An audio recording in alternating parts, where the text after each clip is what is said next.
प्यार से ले सकें।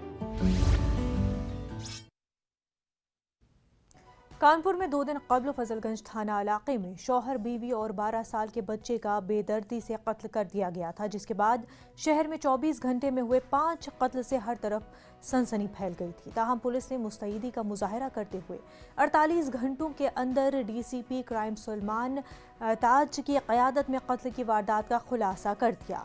इस पूरे मामले पर हमारे नुमाइंदे संदीप सविता ने डीसीपी क्राइम सलमान ताज से खास बातचीत की।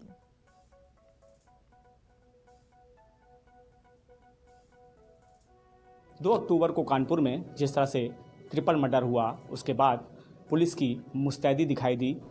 इस पर खुलासा भी हो गया और 48 घंटे के अंदर इस मामले को खोल दिया गया। हमारे साथ सलमान ताज पाटिल साहब मौजूद हैं, जो डीसीपी क्राइम है। उनसे बात करते हैं किस तरह से सर खुलासा हुआ और इसमें क्या अहम चीज़ें जो रहीं आपने देखी और इतनी जल्दी कैसे खुलासा हुआ। जी, बहुत ही सेंसेशनल घटना थी। एक ही परिवार के 3 लोगों का इस तरीके से हत्या की गई थी। कुल मिला के मामला जब हमने बहुत सारे लाइंस पर काम करना शुरू किया इमीडिएटली, जैसे हर चीज़ पर थरली हम जा रहे थे, वो लाइन जब पता चल रहा था कि इसमें अपराधियों का पता नहीं चल रहा है, दूसरी लाइन पे काम तेज़ी से शुरू हो रहा था। तो इसी क्रम में ये अपराधियों के बारे में हमें जानकारी इस प्रकार हुई कि वहाँ पर 10 बजे मृतक को मिलने के लिए गौरव शुक्ला नाम का व्यक्ति, जो पहले से परिचित था, वो आया था और उसका वहाँ मौजूदगी एक आई विटनेस ने देखी थी।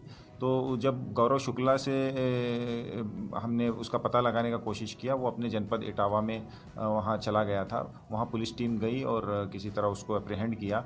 देखा कि उसके हाथों में गंभीर चोट के निशान थे, कटे हुए शार्प ऑब्जेक्ट से।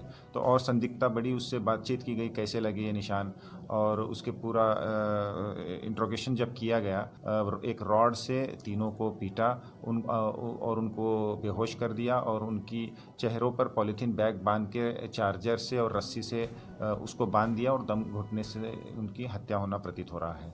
तो इस बुलेटिन में फिलहाल इतना ही। हमें दीजिए इजाजत। आदाब।